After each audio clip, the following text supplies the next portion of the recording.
Engineer Mirza صاحب اس ملک میں ایک میسج کو لے کے اٹھے تھے۔ میرا خیال ہے کہ اس آدمی کی سب سے بڑی کنٹریبیوشن یہ ہے کہ اس نے جیل میں جا کر بھی اس پوری چیز کو ایکسپوز کر دیا۔ اس کا جو نقطہ نظر تھا نا جی ہاں، وہ 100% درست تھا۔ سلامتی ہے ان آنکھوں پہ جو ہدایت پہ نظریں جمائے بیٹھی ہیں، ان کانوں پہ جو ذکر خیر کے منتظر رہتے ہیں، اور ان قدموں پہ جو ہدایت کی راہ پہ گامزن ہیں۔ 70 سال کا ہمارا سفر ہے۔ اس سفر میں ہم نے کوشش کی، ریاست کو کلمہ پڑھوا کے دیکھ لیا، اس کے اندر اسلامی نظریاتی کونسل سے لے کر دستور کو آپ اسلامائز کرنے تک، فیڈرل شریعت کوڈ، جو کچھ کر سکتے تھے کیا۔ حاصل اصول کیا نکلا؟ آپ یہ دیکھیے کہ جس وقت آپ جس کانسیپٹ پہ ریاست وجود پذیر ہوئی ہے اس کو چھیڑتے ہیں تو اس کے نتائج نسلیں بھگتتی ہیں۔ ہم ایک نیشن اسٹیٹ تھے، اس اسٹیٹ میں ریاست کا مذہب نہیں ہوتا، حکومت کا مذہب ہوتا ظاہر ہے۔ حکومت کا مذہب ہوتا ہے، ریاست سب کے لیے یکساں ہے۔ ہمارے بانی نے کھڑے ہو کے کیا کہا تھا؟ بھائی یہ آزادی ہے آپ کو، آپ آئیں گرجوں میں جائیں، آپ جائیں۔ ہم نے اس کے بعد اس ریاست کو کلمہ پڑھایا، کلمہ پڑھا کر جس اصول پر یہاں پہ لوگ موجود تھے، وہ لوگ یہاں سے ہجرت کر کے گئے۔ پاکستان کی تقسیم کے بعد آبادی تھی غیر مسلموں پر مشتمل، ایک معتدی تعداد تھی، وہ گئے۔ ہمارے پہلے وزیر قانون یہاں سے چھوڑ کے چلے گئے، کس وجہ سے؟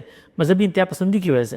اور پھر اس کے نتیجے میں ریاست کا ایک شاخلہ بنا، اور اس نے وہ ادارے وجود پذیر کیے جو اس سطح پر پہنچ گئے۔ یہ دیکھیے کلائمیکس ہے اس چیز کا کہ جس وقت آپ ایک غلط بیج بوتے ہیں تو فصل کیا نکلتی ہے کہ آپ کے دستوری ادارے، یعنی یہ پاکستان کے لیے شرمساری کا باعث ہے کہ دستوری ادارے، اسلامی نظام کونسل، جی ہاں، جی ہاں، وہ لوگوں کو گستاخ قرار دیتی ہے۔ اچھا اب اسی پہ آ جاتے ہیں تو انہیں رسالت کہ ایک شخص جو ہے وہ ایک پروگرام کر رہا ہے، وہ پروگرام کا آغاز اس نے نبی و آخر الزمان حضرت محمد صلی اللہ علیہ وسلم کی شان میں درود پڑھ کے کیا ہے، اور اینڈ بھی درود پڑھ کے کرتا ہے، اور بیچ میں ایک حوالہ دیتا ہے، آپ اس کے اوپر مقدمہ دائر کر دیتے ہیں۔ آپ کی نظر میں ذاتی طور پہ انجینئر محمد علی مرزا کا جو کیس ہے، ظاہر ان کا بھی بڑا ایک انفلوئنس ہے نا مذہبی لوگوں کے اوپر، وہ جنون ہے یا کیا اس میں سقم کیا ہے یا پرابلم کیا ہے؟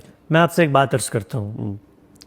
انجینئر مرزا صاحب اس ملک میں ایک میسج کو لے کے اٹھے تھے، اور ان کا جو موٹو تھا وہ یہ تھا کہ یہ فرقہ واریت کی جو یہاں پہ آگ لگی ہوئی ہے، اور یہ لوگوں نے جو اپنے قصر تعمیر کیے ہوئے ہیں، اور لوگ جنونیت ہے، جذباتیت ہے، مسلک پرستی ہے، اس کا خاتمہ ہونا چاہیے۔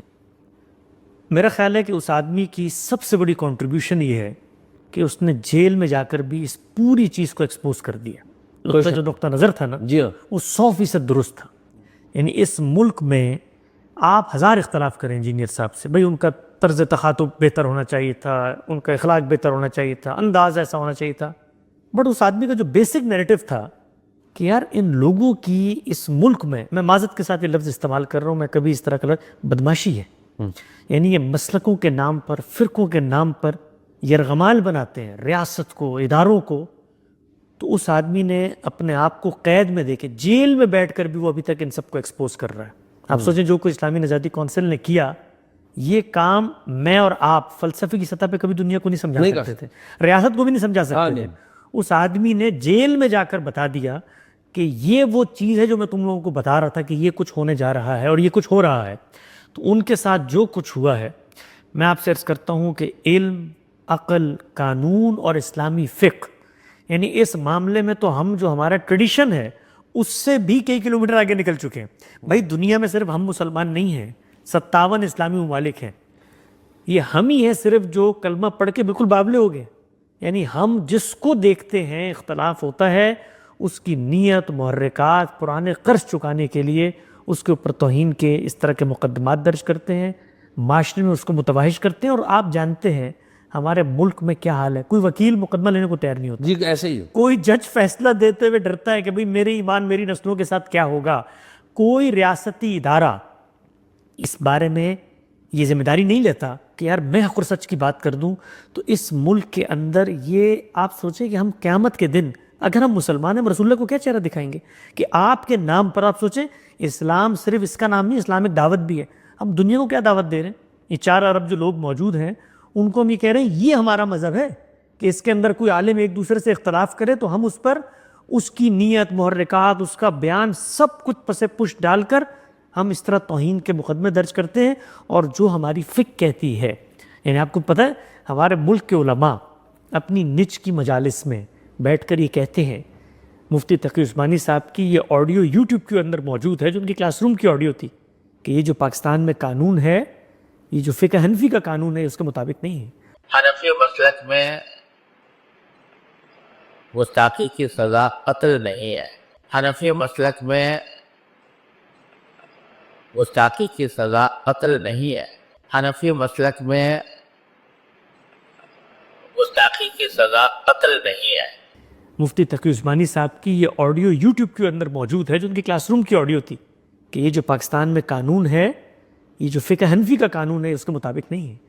اس میں توبہ کی گنجائش ہے، رجوع کی گنجائش ہے، اس میں کوئی مسلمان جانتے بوجھتے یہ کرتا ہے تو وہ مرتد ہو جاتا ہے۔ جسے توہین ہو جائے، غلطی سے توہین ہو جائے، اور اگر وہ معافی مانگتا ہے تب بھی معافی کی گنجائش تب بھی ہے۔ معافی کی یہاں پر تو ایک بندہ جو ہے اس نے ایک بات بیان کی ہے، نقل کی ہے، بلکہ اب تو وہ ان کے لوگ اور وہ سارے بتا رہے ہیں کہ یہ خود ان کے بزرگوں اور اکابرین کی باتیں وہی ہیں جو یہ بات بیان کرتے نہیں، ہیں۔ میں تو یہ سوچتا ہوں کہ جن لوگوں نے ایف آئی آر کی درخواست دی ہے، انہوں نے بھی نقل کی ہے۔ انہوں نے بھی نقل، اب اور خود اسلامی نظریاتی کونسل نے بھی اس کو نقل کیا ہے، اس پہ بھی پرچہ کریں، پرچہ کریں ان تمام لوگوں۔ میرا یہ خیال ہے کہ جو یہ تو بات خیر بیوقوفی کی غامدی صاحب پچھلے 30 سال سے اس ملک میں کہہ رہے ہیں کہ یہ جو قوانین یہاں پہ بنے ہیں، اس کو آپ کہتے ہیں اسلام کے قوانین، یہ خود جو اسلام پر عمل درآمد کرنے والے بڑے فقہا تھے، انہوں نے بھی جب غور و فکر کیا نا، ہماری فکر کو آپ چھوڑ دیں، ایک طرف رکھ دیں، ہم تو سورسز پہ بات کرتے ہیں، اصول پہ بات کرتے ہیں، اس کے بھی مطابق نہیں آپ کو پتا ہے وہ جسٹس منیر کمیشن، پتا ہے نا آپ، جی ہاں جی، بہت اچھی طرح انہوں نے کہا کہ یہاں تو کوئی مسلمان رہتے ہی نہیں،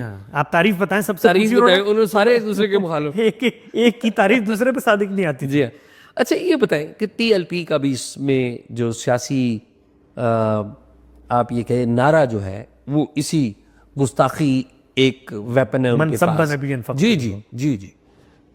اب ٹی ایل پی اس ویپن کے ساتھ آتی ہے، ان کے پاس بڑے فالوورز ہیں، اور بڑے ظاہر ہے جو ایک فالوور ہے وہ تو ایک مقلد ہے نا، کیا حل ہے ٹی ایل پی کا؟ بین کریں ٹی ایل نہیں، بنیادی جو مقدمہ ہے، دیکھیں بین کرنا یہ تو انتظامی فیصلے ہوتے ہیں، آپ آج بین کریں گے، نظریہ وہاں پہ موجود رہے گا، بندے وہاں پہ موجود رہیں گے۔ اصل سوال یہ ہے ان کا جو نقطہ نظر ہے، اس نقطہ نظر سے اسٹیٹ کو اختلاف ہے؟ سوال یہ ہے جی بھائی، جب وہ یہ کہتے ہیں کہ گستاخ رسول کی ایک ہی سزا، سر تن سے جدا، ٹھیک اور اس کے لیے وہ ایک حدیث پڑھتے ہیں، ٹھیک، تو اسٹیٹ نے کبھی آگے بڑھ کر یہ کہا ہے کہ بھائی یہ دنیا کے اندر اتنے بڑے بڑے اسلامی ممالک موجود ہیں، یہاں بھی اسکالر موجود ہیں، یہ جو روایت آپ پڑھتے ہیں یہ روایت ضعیف روایت ہے، روایت ثابت شدہ روایت نہیں ہے، دین میں اس طرح کی کوئی چیز بیان نہیں ہوئی، اس کی بنیاد پر آپ لوگوں کی جان لینے کی بات کر رہے ہیں، لوگوں کو اس طرح کے انتشار پہ ابھار رہے ہیں، یہ تو خلاف قانون چیز ہے۔ تو وہ جو نیریٹو ہے ان کا، اس نیریٹو پر آج تک کس نے بات کی ہے؟ سوال یہ ہے، وہ آپ بین کر دیں، وہ بین کرنے کے بعد وہ تحریک لبیک ختم ہو جائے گی، وہ تحریک الحمد شروع ہو جائے گی، وہ کہیں اور سے شروع ہو جائے گی۔ نہیں، عمران خان صاحب کے دور میں بند ہوئی تھی، جی ہاں، آپ کو پتا ہے وہ بھی ایک پوری کہانی ہے کہ وہ کیسے پھر وہ ہوا۔